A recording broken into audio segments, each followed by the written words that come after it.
Good afternoon. I'm Alderperson Jesse Fuentes, Alderperson of 26th Ward, Jessie Fuentes, Fuentes, she, her pronouns.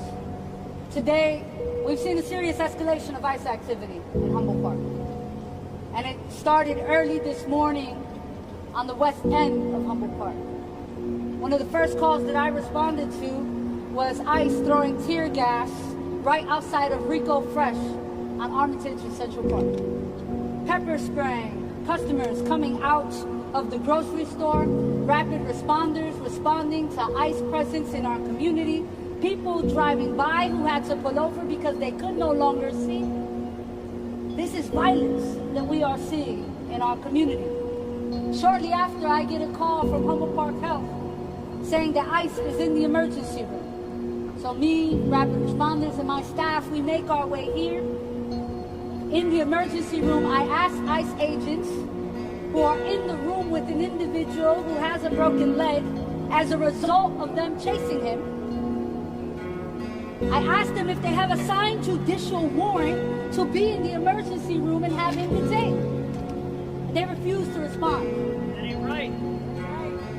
Not only do they refuse to respond, but they respond with violence by shoving me in the emergency room. And then I continue to ask if they have a signed judicial warrant, and then they handcuff me and threaten arrest.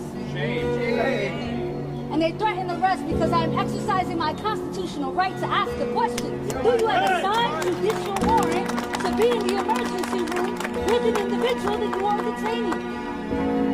When they walk me out of the emergency room, several vehicles pull up. A white expedition with border patrol is ready to put me in the car. And I simply ask, what did I do wrong? Outside of asking you if you have a signed judicial warrant, I want you to articulate to me what law did I break?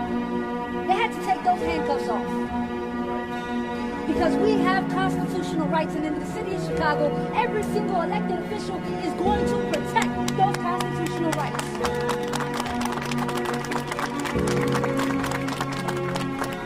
The individual that's in this emergency room might need surgery as a result of ICE agents chasing him and him breaking his leg. He deserves all the medical care without living in fear. He also has the right to an attorney.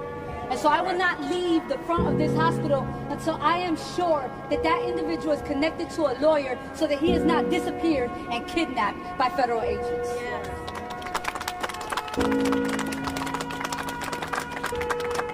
Also, before I introduce the next person, I also want to make sure that I thank the community organizations that showed up.